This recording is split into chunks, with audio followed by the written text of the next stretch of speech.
Hello everyone, Happy New Year! This is Kenlyn and 50 on Friday, episode 20. This is our last Friday of the new year. Woo! That is something to celebrate right there. We are almost to that threshold crossing of 2019. So this episode, I want to talk about what I've learned, 10 things I've learned in 2018. It's been an incredible year. I mean, as much as we're all kind of complaining about this year, let's put it in perspective. We grew a lot. We changed a lot. A lot of old patterns got cleared away or are getting cleared away. This threshold crossing is going to be amazing. And we've had many of them throughout 2018, but it takes many of them. Our psyches need lots of context in order to keep living into it. So we're living into this threshold crossing 2019 where we're going to be able to apply the lessons learned from Saturn. Most of us had a really Saturnian year. A lot of death and rebirth, a lot of ass kicking, a lot of preparation for this next year. I would say that it wasn't Plutonian. Like Pluto, the planet of destruction, death and rebirth, the lord of the underworld. When I've had like Pluto return, things have just been, the decks have been wiped and it's been brutal. This was more like, you didn't do it right, do it again. Or here's a big obstacle, work through it. What are you going to learn? Who are you going to be on the end of it? So whether it was your health, your finances, your work, your relationship, all of it, for me it was kind of all of it. I felt the whole time, I felt the blessing of the benefit of Saturn. What they say about Saturn is that he is a brutal teacher, but he always delivers. If you get it, if you get the teaching and you don't resist, then you get the reward as well. So I want to talk a little bit about that because that's been totally my year, and this will help us create a context for 2019. I don't see anybody on right now, so I will just keep talking, knowing that people will pop on or watch the replay or watch my YouTube channel. I know that it's been a little bit crazy. A lot of people are overwhelmed right now. So what I have to say will help you in that, and I'm also going to give you a little meditation at the end, as well as a couple things that you can do to usher in the new year. Oh, and do you like my shirt? This is from Betsy Finkelhu, one of my dear friends. You can't see it, but there's like sparklies all here. I'm really into sparklies right now. And I got this for my birthday, and I just love it. It's like kind of African queen or something, Indian queen or something, and it really speaks to the sovereignty that I'm stepping into. And I had such a great dream with Betsy this morning. We freed someone out of prison. It was really more confinement. It was like false imprisonment, if you know legal speak. She was really the instigator, and I joined her in doing that. And as I was reflecting, I was talking to a friend this morning, and as I was reflecting, I was like, oh, I was freeing myself. This was a dream about my own liberation. And I loved it that Betsy, who, this is why I thought about wearing this, gave me this. It takes the sisterhood. It takes friends to help free yourself. And what an incredible metaphor for that dream. So here are my 9 or 10 takeaways for 2018. First of all, I will say, lean into the obstacles. I have changed my relationship completely with obstacles, which is like a freaking miracle in and of itself. I'm kind of a person who likes to barrel through obstacles. Like, really? You're gonna block me? No, you're not. But I have changed my relationship with obstacles. Some people need more navel and they need to like shore up in the face of obstacles. Other people need to get the teaching and stop resisting. I was the latter. I need to be a stop resisting person. So maybe more heart. If I use the yogic terms of navel and heart, I probably needed more heart, where some people need more navel. So what I learned about obstacles, though, is that they're actually for you. They're for you. Like, how else is the divine going to say, don't go through that door? You know, there's that old cartoon where this guy is praying and he's like, God, just give me a sign, any sign. And you like, there's rumbling and everything, and you hear this, no. And then the person goes, just anything, like any sign. So that illustrates we're totally deaf. We don't pay attention. We don't hear what it is we don't want to hear, oftentimes, until we transform, and then we know that the whole secret of life is to listen to that still small voice. So I've learned to just lean into the obstacles, lean into the no. Yes, test it out. Is it really a no? Is it trying to test my commitment? Is it trying to test my grit? Or is this telling me, don't go there, go another way? That has been huge. Learning how to pivot and trusting the obstacles. That kind of goes with number 2. Number 2 is equanimity. Equanimity is the bomb. That's like in Vipassana, they talk about being equanimous. I used to say equanimous. I'm not sure which is the right pronunciation, but equanimous. What is that? That is really the state of the neutral mind, having no preference, looking at the two options in polarity as this and that, and they're all inside of Maya, the illusion, and sitting kind of outside of Maya and watching the play unfold. I just had something very small happen, which, as you know, it's sometimes the small things that irritate us the most. But my mom had gotten me an Amazon gift card. And by the time I scratched it all off and I plugged it in there, it said that your gift card was already used. So it turns out there was like a fraud, and Amazon said, well, because your mom bought it from a third-party store, we're not going to cover it. That would normally completely irritate me, because it's like not fair, it's not what happened, and you know, like that whole story, right? But I found myself equanimous. Like, yeah, you lose some money here, you gain some money here, it all comes out in the wash. My mother was sending me a gift, I received the gift, I received the intention behind the gift, you know, it's like Satnam, thank you, I feel the gratitude. And I worked it through the chain came no, there's other chains that my mom can work it if she wants to, but I felt myself like not even remotely triggered or irritated. And I was like, wow, that's equanimity. That there are gains and losses everywhere. This is the place where we live for that. It's gains and losses everywhere. So it's not worth the stress. It's not worth even that irritation. It's not worth feeding that irritation for me anymore, because that's inside of me. There's nothing like separately real. It's either inside of me or it's not. It doesn't exist. So I'm kind of now of the mind of it's not really worth my peace of mind. So I just deal with it without making a drama, just deal.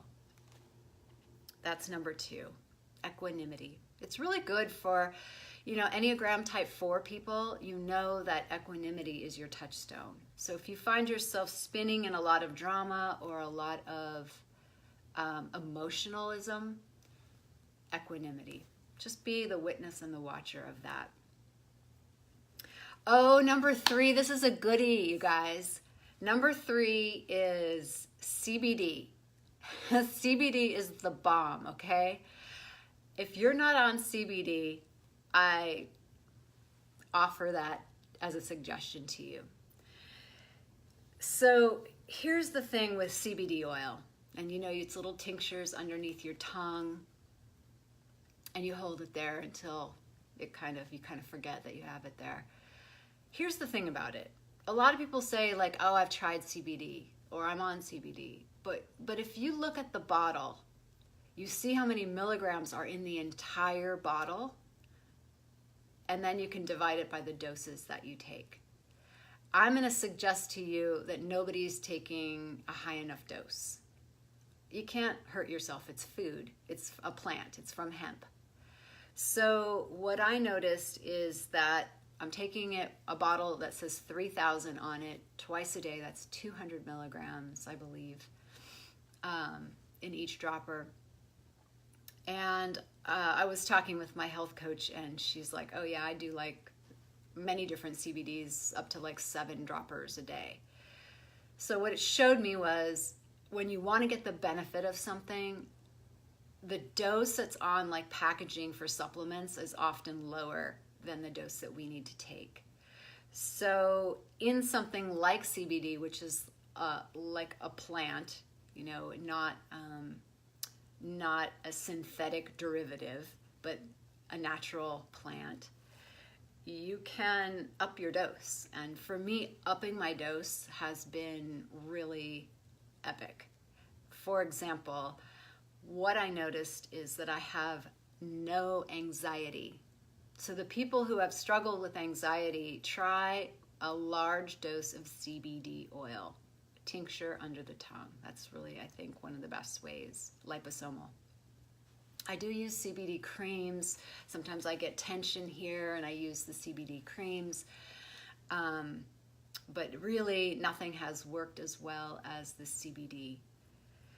I think it's also cut a lot of body pain, but that comes and goes for me depending on the level of tension. But I'm telling you, I have no more headaches. That was one of the things that when I signed up for health coaching was one of my issues, chronic headaches. I think we've gotten that under control. And I didn't say anxiety. I really didn't even think about it. I just dealt with it. Like, how many times do we just deal with something and we don't even really seek an answer because it's just part of our normal? So CBD oil has given me a new floor, and that consistent use has really taken away my experience of anxiety. Even when I'm going through stuff that has historically given me anxiety, usually I wake up in the morning and that's when I first feel the anxiety. I'm not feeling any of it. For Vata people, I mean, menopause is Vata. So a lot of older women, we are going into Vata season as you age. Vata is air and ether. It is anxiety. So if you weren't anxious before, you might be now. That's all the shifts in your chemistry, your hormones, your neurotransmitters. And I just love CBD oil for that. Okay, I'm going to stay on the health issue. I'm going to cheat and go from number 9. So number 4 is going to be, it's your gut, baby. The gut matters, okay? So remember back in August when I shared with everyone that I had a health crisis, that my fibroid was super big, and that there were some scavenger cancer cells on it. So I engaged a coach, and you guys have heard about it, and I'm going to be doing a video with her in the new year. We just had to wait because she had a really tough pregnancy. Oh my God, and I forgot to tell you all, she had a baby on Christmas, and I got to witness it. I got to witness the birth of her baby on Christmas at 5:01 p.m. It was just, when that baby came out, I burst into tears, and it's a privilege of a lifetime to see a baby born. It's a privilege of a lifetime to watch a person pass and also to watch a person be born. I'm so glad I remembered that. So one of the things that we started to do first before anything was fortify my gut. So I've been on a protocol where I've been doing a colonic every week, enemas in between, and also taking gut repair supplements. And of course, my diet's always been really good, but I didn't do the repairing and the cleaning work that I'm doing right now. And your gut is responsible for 80% of your health. And if you think you're healthy, go get a colonic and see if you are, because you can see it. If you do a closed system, you can see everything coming through a tube. Super educational. There's nothing like direct evidence to change your mind, get you into action. I saw parasites come out on my 5th colonic. I haven't seen them since, and I probably won't. I probably don't have them at this point.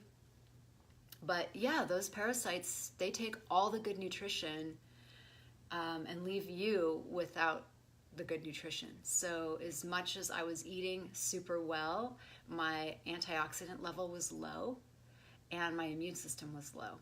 So somebody was getting all the stuff before me. The other thing about the gut, I think I just said, is 80% of your health. So if you want to fix anything first, you fix your gut first. I haven't even started cleansing. This is just the routine and maintenance and the building up and the repair work of my gut, so that when I do a cleanse, liver cleanse, gut cleanse, heavy metal cleanse, viral cleanse, that the process of elimination actually works, right? Your eliminative pathways have to actually work in order for you to do a cleanse first. So that's a process I'm on. A lot of people, let me just say one more thing about the gut. We have, like everything, and this is going to be my message, we've tolerated so much stuff. We've tolerated feeling bad. We've tolerated bad relationships. We've tolerated our own lack of integrity. We've tolerated many things, right? And I think this last year was kicking our ass in the places where we tolerated. So for me, I tolerated bloating every now and then. And I hear people say, I just can't have that. I just can't eat that. I just can't do that. And I would say that too. And my health coach said, well, the problem is if you can't have that and you're bloating, then you have a problem with your gut and you need to fix it. That's a sign. So if you're bloating, it's a sign that you're broken. So I will encourage women, and I do with my friends, no alcohol, sister, none, no. That stuff is like the bomb inside of there. It's like, in the bad way, the bomb. It kills your gut flora, and it really knocks you out of balance. So those of you who have some addictions, maybe minor, maybe you're functional, this is the time to really confront those, because as you age, you're not going to age well with your gut out of whack, and alcohol is not going to help your gut. It doesn't help your liver. By now, our livers are also pretty dirty, but we can't really address that until we address the gut. So take it for what it's worth, but for me, my health is number one. If I don't have my health, it's very hard to build on top of bad health. I mean, have you noticed? Like, if you're exhausted, if you feel like shit, how can you create? How can you build? How can you serve? So for me, I mean, maybe I just have a really sensitive constitution and I'm just not into it. So let me move on. The fifth thing I'll say is that what you prioritize happens. When you take action on your priorities, when you take action on your intentions, it happens. I remember people saying to me, do you think I'm going to get through this? And I'm like, if it's your priority to get through it, you'll get through it. Yes. If you want it, you will, but you have to make it a priority. I talked last week about how kind of getting out of my own comfort zone around guilt and shame, that matrix, the guilt and shame matrix, and prioritizing my highest good. Jackie, hello sister. Satnam. Prioritizing my highest good has resulted in way more possibilities than happened prior, than when I was operating out of that guilt matrix. I'm going through my top 10 lessons that I've learned of 2018. Big love to you. So what you prioritize happens, and action on your intentions matters. That segues into my next one. So that was like 5, I think. And then 6, I'm going to say, is be committed. What I'll tell you, and this is going to kind of segue with number 7 as well, is that what I took action on this year, what I prioritized, what I took action on, and what I was committed to this year actually happened. Like I increased major gains this year. And I did them in all areas. See, this was a super Saturnian year for me. I didn't need to stay the same. I needed to have major shifts happen. So the first thing I did, about a year ago, Emily Utter was offering a power sales course for $1,000. And I said, that's got my name on it. I'll do it. I took that class. Light bulbs went on. I'd always been in sales, but it's very different to enroll someone into your personal program than it is to sell like I sold for eHarmony. I could easily sell for eHarmony because I believed in it. I believed in what the client wanted. But I didn't have the self-esteem to really sell on behalf of myself, to really know that what I was offering was going to help people. So when I made that decision, everything shifted for me. And I will say, my shit came up big time, because that's the thing. Your shit has to come up big time in order for you to heal it. So fast forward 1 year, I have tripled my income. And that's really effortless. And the reason why I did it is because I dealt with my shit and I learned some skill sets and some strategy around it. So now I have 4 clients who, I have more than 4, but there are 4 women that I'm working on this very same thing with. And I'm so honored to be doing it because I can totally hold their hand through making the money to getting over their shit so they can be making the money. They're all tremendous healers with tremendous offerings. I believe that's part of the Aquarian age right now, that we're all supposed to step up with our gifts and teach and heal. The problem is that it's very hard to make a living on $1 per hour kind of thing. And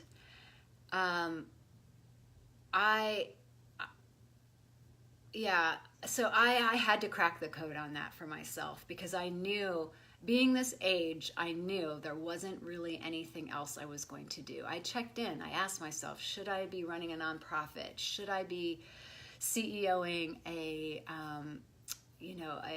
not pharmaceutical, but nutraceutical company? Should I be doing sales for one of them? I asked, because being a projector, we can kind of do a lot of different things. Like my mom calls me a Swiss Army knife.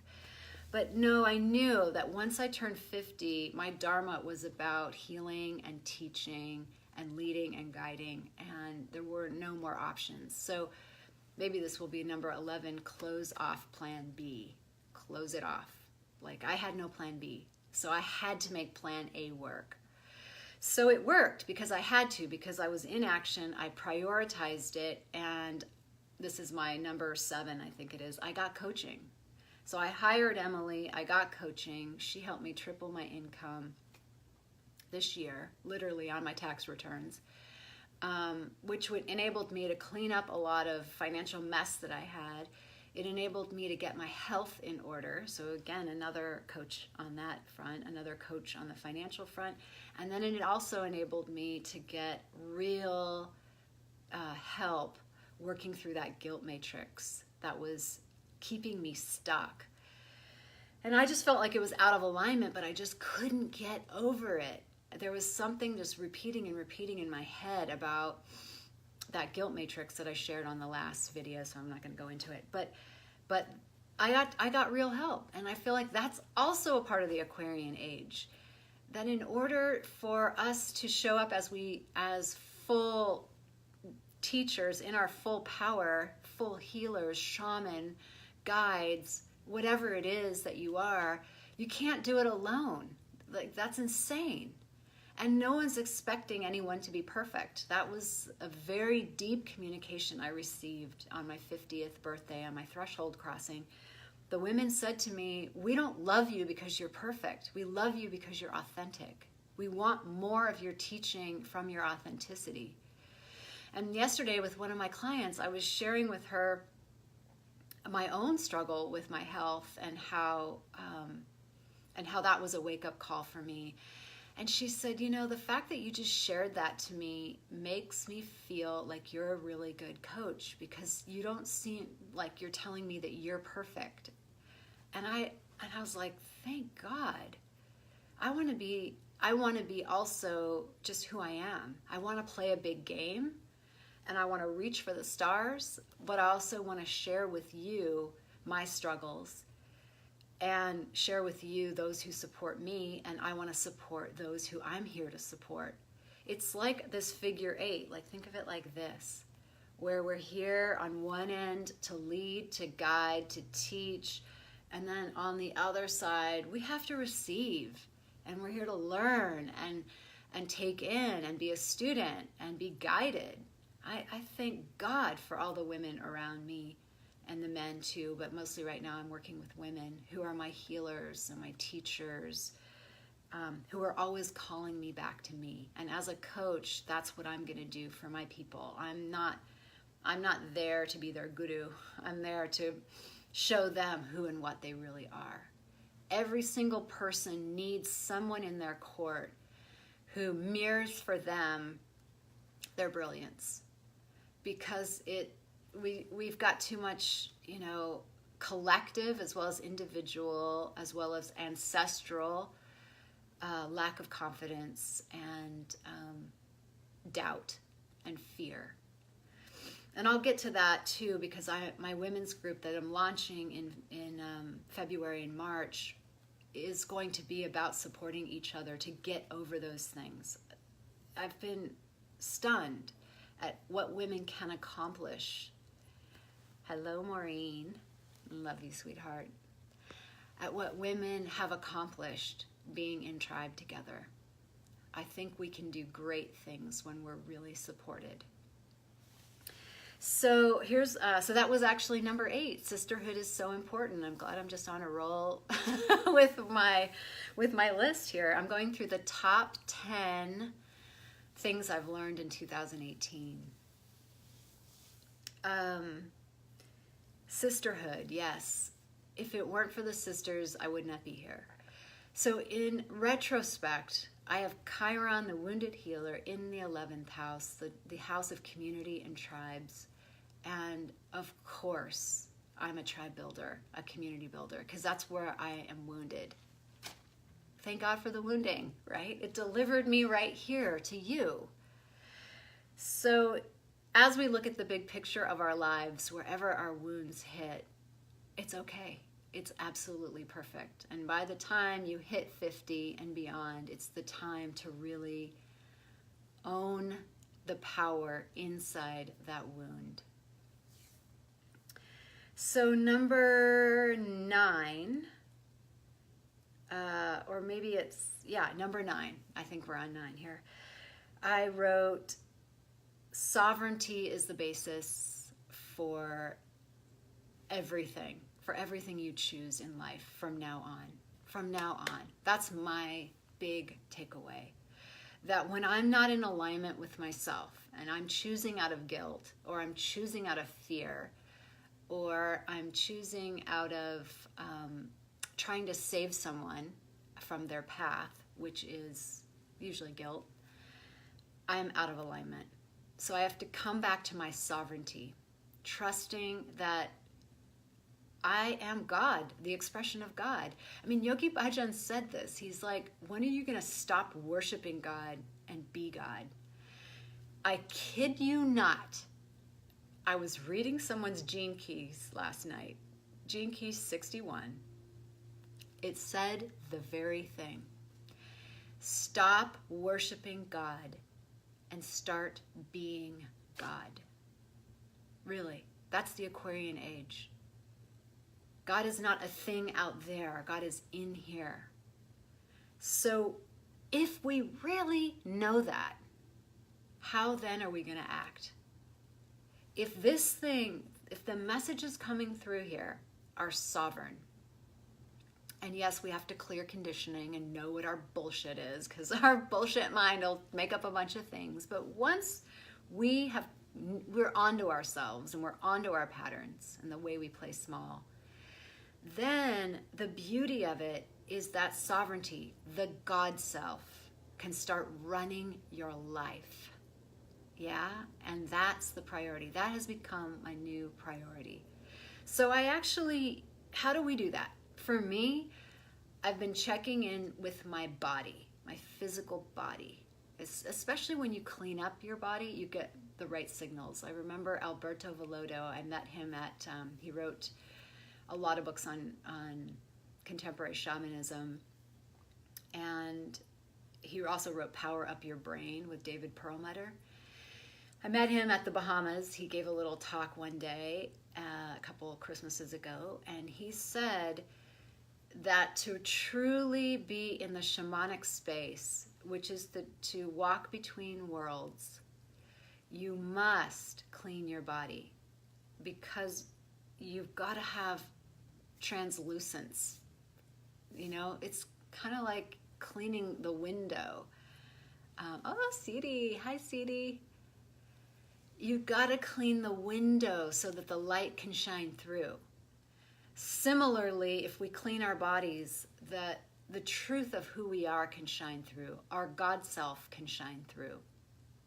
So when I say sovereignty is the basis for everything, what I'm meaning is the God self inside is prioritized. And so I ask myself, in my body, how does that feel? Or just notice, when I'm around certain people, I can get into contraction. And have you had that happen? And then what I do is I breathe. So as a yogi, I breathe into my belly. It's the belly breath that calms the nervous system. And then I check in again. Is this something that I need to be doing? Is there, what do I need to know? I just ask. There's so much vast intelligence. And then I begin to prioritize it. So lately, since I had that guilt matrix thing, like last week I talked about the guilt matrix, and since I had that session, I've been a completely different person. Plus, I'll tell you, Chiron left my moon, so I got the healing. Waheguru, I got the healing. And I feel like my new priority is my sovereign self. What is in my highest good? If you ask yourself constantly, what is in my highest good, you will not go wrong. If that becomes your new normal, your new touchstone, you won't go wrong. I have a friend who knows that it's in her highest good not to sleep with this certain person. And she followed it. It was hard. It wasn't easy. She wants to. She knows that for a moment it'll feel awesome, but in the long run she'll feel like crap. And she has such a relationship with the divine within, that she honored it. And if we're not going to honor that, then why would anyone else? It all starts here. And that's the name of my program. My women's program is called Sovereign. It's like I'm the last to know. I came up with that name before I even really got the teaching, and now I got the teaching. So it's going to be a powerful group, and I'll share more about that through email and in my classes, or you can reach out to me. Okay, and I think actually that was probably, no. Number 10. Okay, this is really the bomb. This is super the bomb. Oh, Dave. Satnam, Dave. Okay, so I'm almost done. This is the 10th thing out of the top 10 things that I have learned in 2018. And the top the top 10 things, the 10th thing is about awe. A-W-E, awe. Awe is the new jam. Okay, so this is going to segue into the meditation that I'm going to teach you in a moment. I have been listening, and I posted this on Instagram. I've been listening to a book called How to Change Your Mind by Michael Pollan. He's an amazing writer. He's written about plants and food, New York Times bestseller. And he wrote a book about plant medicine, LSD, psychedelics, and the history of them, but also in their use in addiction and in helping us change our mind. Now, bear with me here. It's such a great book. It's an incredible read. I've been interested in this topic for 10 years now. Some of you know I did a plant journey when I turned 40 and I went to Peru. It was a huge threshold crossing. And then I got into Kundalini yoga and didn't do that. But I have great respect for the many modalities, the many ways that into God. When I was listening to this book, what I learned was that the reason why people can overcome addictions through the use of psychedelics is one word: awe. They tap into awe. And when they tap into awe, it rewires their brain. They get out of the default mechanism, which is otherwise known as the ego. And the default mechanism, think of it as kind of this nucleus, and then all these connections around the default mechanism have to go through the ego. What happens when the ego mechanism recedes and it's not lit up in the brain and the other aspects are lit up, these pieces can actually talk to each other.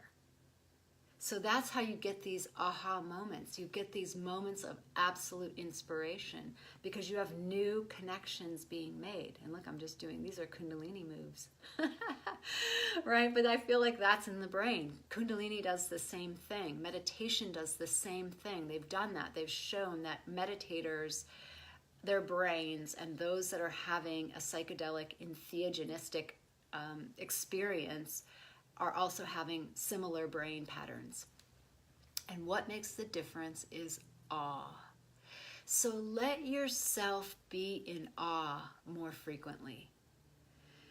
Awe is that sense of childlike wonder, like the mystery.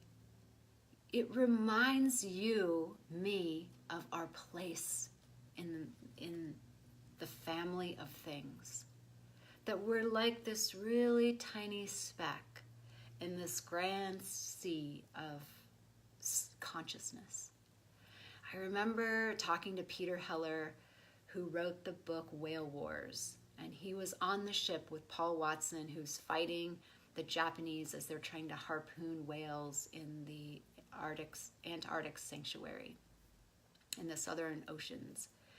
And Peter said that if you fall over that boat, you're like dead within less than 30 seconds because it's so cold. And I said, well, and a lot of people like lean over and pee over the boat, and so it is kind of scary. And I said, well, were you scared? And he said, no, I wasn't scared. And he said, Paul Watson has a way of making you feel and understand that everything has a vote. Every being, every living creature has a vote. And I am just one vote in a sea of many votes. I think the human hubris to make ourselves on top of a pyramid has damaged us. We have become the dominant culture, and I think we thought that that was awesome. But it's not awesome. The ancients have told us we are in a circle. We are connected to all of life. And when we feel our smallness, then our shoulders begin to relax. Our body begins to relax. We can just relax. We are not responsible for everything. We can be responsible and take that stand. But the truth is we're one with life.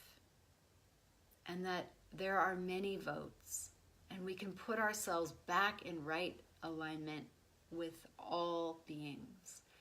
And awe is an access point to being in right relationship with all things.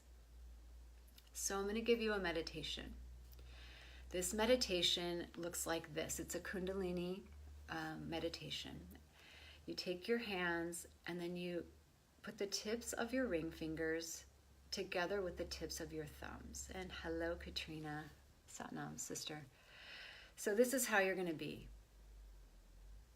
And this posture right here with your eyes closed will start to bring in a sense of wonder and awe and infinity. And I'm going to play a little music if you'll indulge me, and then I'll post it below so that if you want to get this music for yourself, you can. It's Sing Car's. She sings on these albums called the Crimson Collection. And this is Rake Rakanahar, and it's super beautiful. It's played with harp music. And that's my favorite to do this. We did this for 40 days when I was in India, and I really encourage you to take it on for 40 days and start experiencing awe and wonder. So let's get that teed up.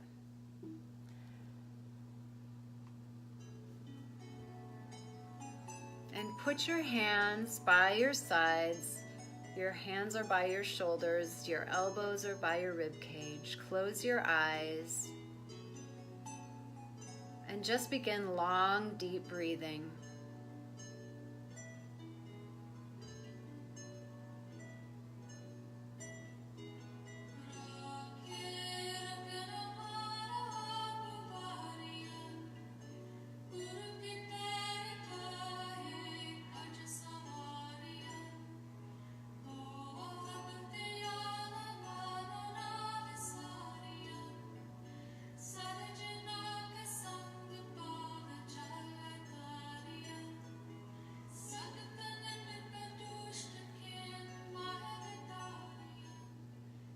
I will post that if you would like to play more. I would say do this 3 minutes a day. I feel like you'll probably end up doing it 11 minutes because it's just, you'll get into it. And cultivate, make it your intention to cultivate directly that sense of awe and wonder, childlike wonder. It's going to save your brain, and it can stop you from addictive patterns, even if it's the addictive pattern of eating ice cream every night. We don't need any of those repetitive habitual patterns that are not in our highest good. So there you have it, my friends. The other thing I want to share, Betsy made me this as well last year. This is sage, and Rose gave me lemongrass for my birthday. Both of these are plants that you can burn when dried, and they will cleanse your home. So as we go into 2019, I invite you to clean your house, clean out your house, clean your sheets, sage the air, sage the doorways, sage the windows. Invite the old energy to leave. Invite the new energy to come in. And write your own top 10 list of what you've learned. Chances are this has been a deeply learning year. So harvest the learning. What was it? And then I will see you on the flip side next year. I'm teaching on New Year's Day at the Soul of Yoga at 10:30. And I'm also having an event called Rise, February 1st, 2nd, and 3rd in Encinitas. So please join us. We are going to kick some ass. That's going to be a time for women to let go of some of the old patterning of conditioning around fear, doubt, lack of clarity, really get into their purpose and be supported in your purpose. And then from there, the women's group will form. You don't have to join the women's group. If you come to this event, it can just give you a shot in the arm to go in your direction, or you can join with us in this women's group. use it as a chance to really cross that threshold into 2019. So I invite you to do it. Reach out if you want more information. I'm sending you so much love for 2019. You did a freaking great job for 2018, and I know that because you're here. All right. Lots of love.